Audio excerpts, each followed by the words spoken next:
দুনিয়ায় যত কষ্ট পাই, এক পৃথিবী সমান যদি কষ্ট আমার মনে থাকে, আমি যখন আমার মার কোলে চলে আসি তখন সব ঠিক হয়ে যায়, সব শান্তি লাগে, মনে হয় আমি জান্নাতে চলে আসছি।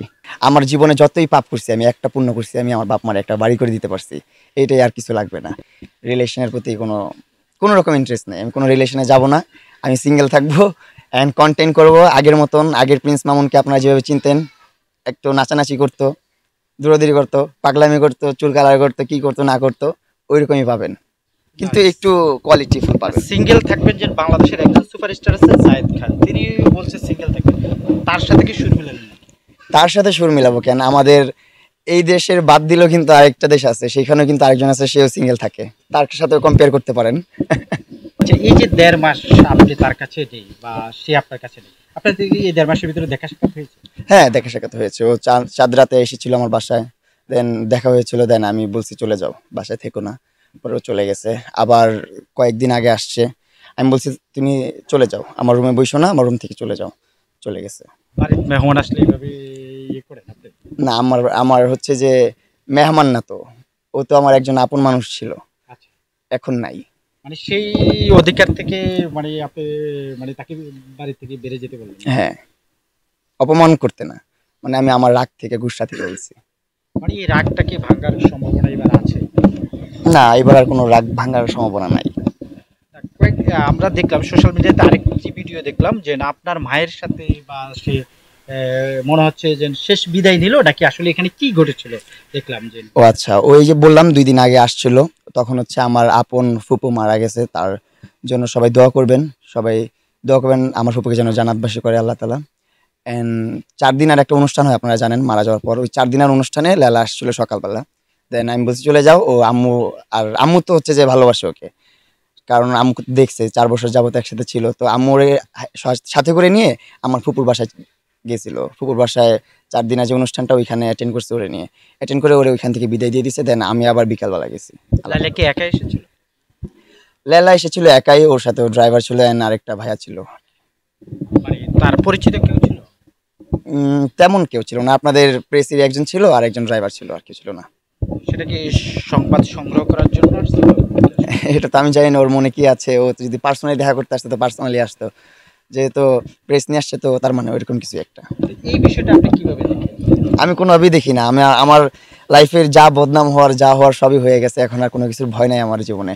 এখন আমার জীবনের একটাই নেশা, একটাই মানে খিদা, যে নিজের সম্মান কামাবো, আর কিছুই না। আচ্ছা, লাইলা আরেকটি বলছে যদি আপনি ফিরে না যান, এটা আমাদের কন্টেন্টে আছে, যে তাহলে সে যেই কোনো মুহূর্তে যেই কোনো বড় ধরনের সিদ্ধান্ত নেবে, সেটা ধরেন আত্মহত্যা বা যেটা যে বড় ধরনের সিদ্ধান্ত। না, এটা কখনো পসিবল না ওর দ্বারা। যাই হোক, এটা আমি, আর আত্মহত্যা মহাপাপ, এটা করা উচিত না, আর ওটা করবেও না, কারণ ও যথেষ্ট বুদ্ধিমতী অ্যান্ড হচ্ছে যে ও বুঝে, আর আত্মহত্যা মহাপাপ, এটা কখনো করবে না ও। ও যদি আমার কোনো ক্ষতি করতে চায় আমি মেনে নিব, সমস্যা নেই, আমার ক্ষতি করতে পারো, নো প্রবলেম। আচ্ছা, লাস্ট তার উদ্দেশ্যে কি বলতে চাচ্ছেন? লাস্ট তার উদ্দেশ্যে এটাই বলতে চাচ্ছি, আপনি আপনার মতন লাইফ লিড করেন, আমার কথা ভুলে যান, সব পিছের আলাপ ভুলে যেয়ে নিজের মতো করে আবার নতুন করে সবকিছু শুরু করেন। মানুষের ব্যাড কমেন্টসও আসবে না, সবকিছু ভালো ভালো কমেন্টস করবে। এখন থেকে দেখবো জনগণ কি করে, কি কমেন্টস করে। যদি খারাপ কমেন্টস করে তাহলে আসলে আপনারা বিকৃত মস্তিষ্কের মানুষ, কারণ একটা মানুষ, যে 2টা মানুষের রিলেশন নিয়ে আপনারা বাজে মন্তব্য করছেন, তারা কিন্তু এখন আলাদা হয়ে গেছে। এখন তাদেরকে যদি অ্যাপ্রিসিয়েট করতে পারেন, ভালো কমেন্ট করতে পারেন, তাহলে কমেন্ট করবেন। যেমন আমাকে ভালো কমেন্ট করতে পারলে করবেন, না করলে ব্লক করে দিবেন, আমার পেজ দেখার দরকার নেই আপনার, বা কমেন্ট করার দরকার নেই, বা লেলাকেও বাজে কমেন্ট করার দরকার নেই, এইটাই। আচ্ছা, আপনি লাইলাকে তুমি করে বলতে? তুমি করে বলি, আবার মাঝে মধ্যে আপনি করে বলি। নতুন করে এখন আর কি করব, এখন হচ্ছে যেহেতু আমার একটা ফেসবুক পেজ আছে, আমার পেজে এখন শর্টস কন্টেন্ট দিব, হাসির কন্টেন্ট দিব, বা বিনোদনের কন্টেন্ট দিব, বা কি বলে শিক্ষামূলক কিছু কন্টেন্ট আছে যেগুলা মাঝে মধ্যে স্ক্রিপ্ট চলে আসে, তখন ওই কন্টেন্টগুলো দিব। সো আপনারা অবশ্যই আমার পেজটা ফলো দিয়ে পাশে থাকবেন, আপনি আমাকে সাপোর্ট করবেন, অ্যান্ড আমি কিছু একটা করে দেখাইতে চাই যে আমি পারবো কিছু একটা করতে।